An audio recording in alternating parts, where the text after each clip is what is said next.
In lesson 12.4, we're going to talk about the law of cosines.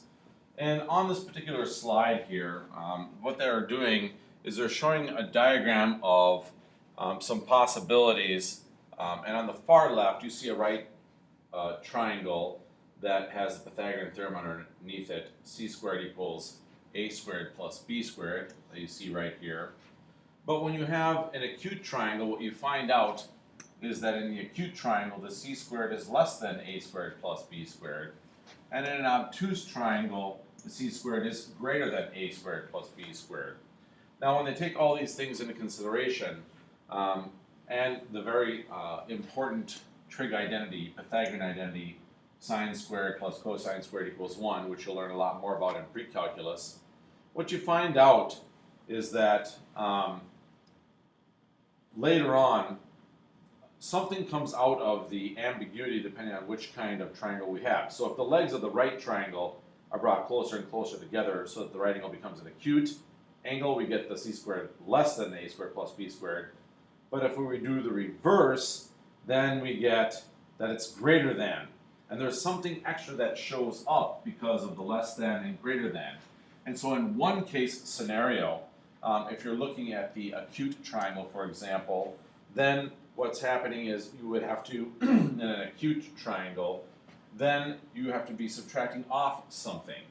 And in an obtuse triangle, you would have to be adding on something. And each of these cases, when it's not a right triangle, what we end up finding at the very end is that we have a very special formula called the law of cosines. And down at the very bottom is this law of cosines. And the law of cosines actually has 6 different forms, and I wrote down one down at the very bottom.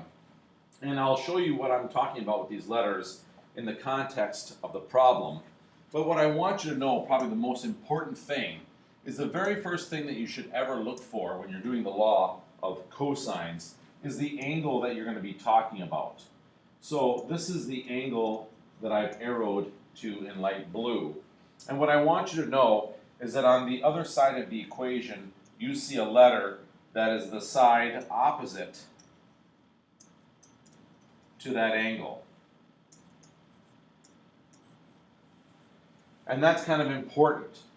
And then if you look at what's happening, the other two sides, doesn't matter which order you put them in, show up in a couple of places. So I'm just going to label these as the other sides. And the other sides are both being squared and added, and then also being multiplied by a -2 and a cosine of c. And so we have the letters down below that say a c squared and an a squared and a b squared, and then a cosine of c, that kind of stuff. But I want you to remember what you see on this page, where everything begins, most importantly, with the angle that's going to be involved. And from that, you can kind of build the formula. So what's happening is you say that the side opposite to the angle you're talking about squared equals the second side squared plus the third side squared minus 2 times the second side times the third side times the cosine of the angle we're interested in. That's the way I would word it. And I'll write this again as we do a couple of examples. Let's go to one example. So here's a diagram, and in this diagram, what I want you to notice, first of all, is that the angle that I'm concerned with in this particular example is the angle right here, this 36-degree angle. And because I'm interested in that 36-degree angle, the side that's opposite is the B. So when I'm setting up what's going on, I'm going to call the side that's opposite to the angle the first side, just so as I reference this, you can understand what's happening.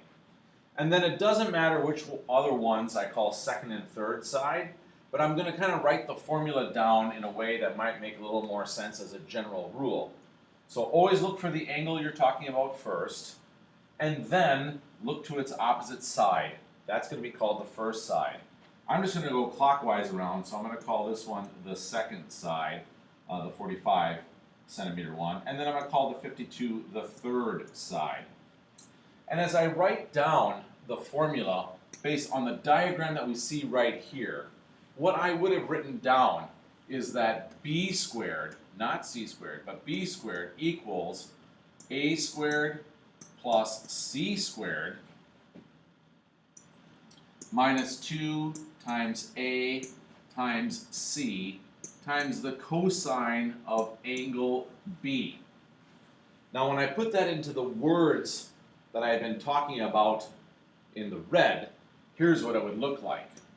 It would be the first side squared equals the second side squared plus the third side squared minus 2 times the second side times the third side times the cosine of the angle I wanted to talk about. And so as I put this into numerical values, based on what we saw in the purple formula and the actual meaning in the red, what I would see then is, as I set this up, maybe perhaps in light blue here, I would see that I have b squared is equal to 45 squared plus 52 squared minus 2 times 45 times 52 times the cosine of the angle I was talking about, which was 36 degrees. Remember to be in degree mode, so if your calculator is not in that mode, go to mode, make sure you highlight the degrees, and hit enter before we get started. What I'm going to do now is I'm just going to type in all of that information into my calculator. I'm just going to type in 45 squared plus 52 squared minus 2 times 45 times 52 times the cosine of 36. When I do that, bear with me here because I'm typing it in right now to my calculator. So 45 squared plus 52 squared minus 2 times 45 times 52 times the cosine of 36. I get 942.8. What does this mean? This means that my b squared equals 942.8. Now the thing is, you don't want b squared really, you want just b. So in order to get to b, we square root both sides, and when I square root the 942.8, what I end up with is 30.71. It's kind of a curly Q 30.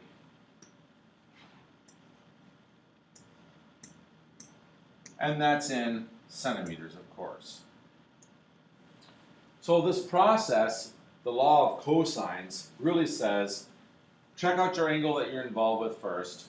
Once you know that, start with the first side, that's the one across from it, and then go from there and follow the red formula, which is in general what's going on.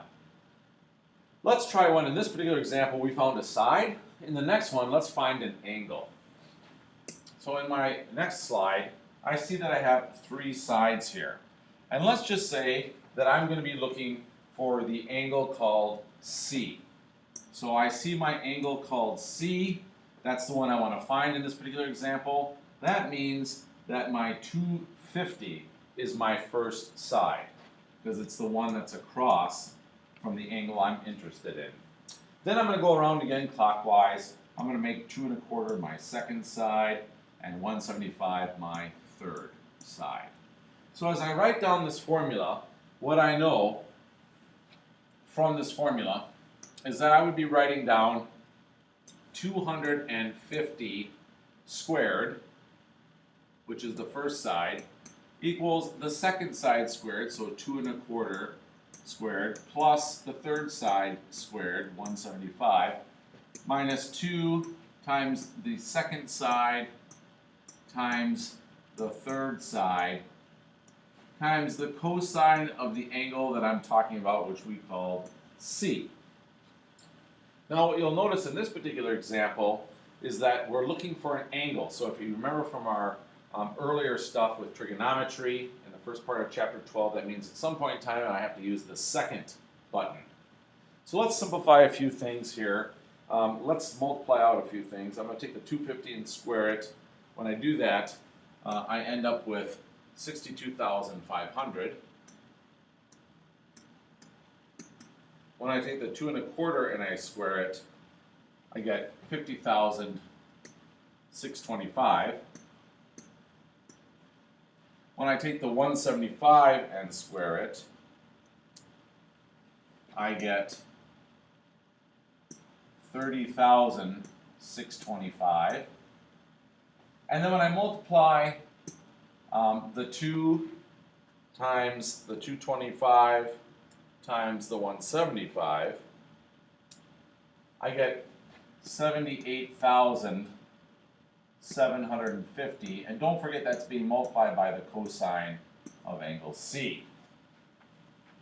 Now, in order to simplify and solve this kind of stuff, first what I think I'm going to do is I'm going to combine these two pieces here, these two numbers, into one number to make my life a little bit easier.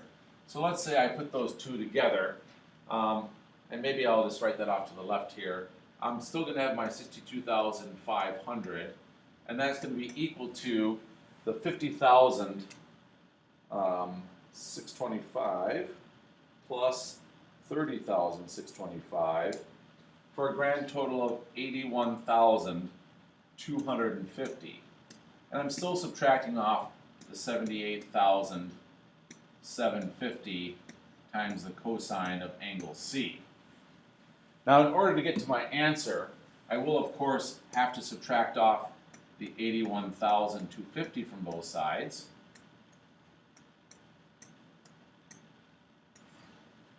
And when I subtract those off, the 81,250s go away.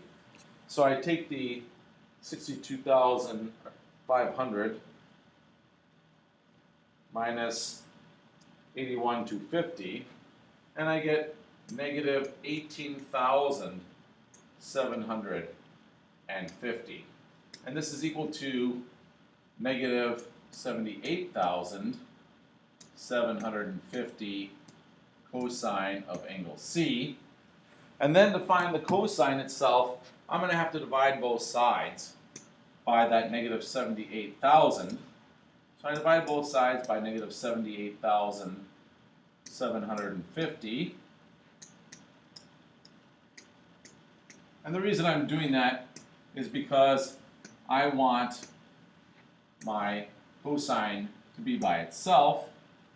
So now, as I near the end, what I see is that I'm going to have the cosine of angle C equal to whatever is produced when I take that 18,750 and I divide it by the 78,750. And I get 0.2381. Now from here, we remember that if we're looking for an angle, that angle is going to be equal to the second cosine, because my cosine was my trig function, of 0.2381. And in my final answer, when I take the second cosine of this stuff, what I find out is I get an angle measurement that's 76.23 degrees, or roughly 76 degrees. And the main difference between this particular problem and the previous problem is that in this case I was looking for an angle, so instead of square rooting at the end, I have to do second cosine at the end. This is called the law of cosines, and it generally happens when either you're given 3 sides in a triangle or 2 sides and the included angle. So the only time that you really use this particular law of cosines is when you see 3 sides being given, side, side, side, or a side angle side.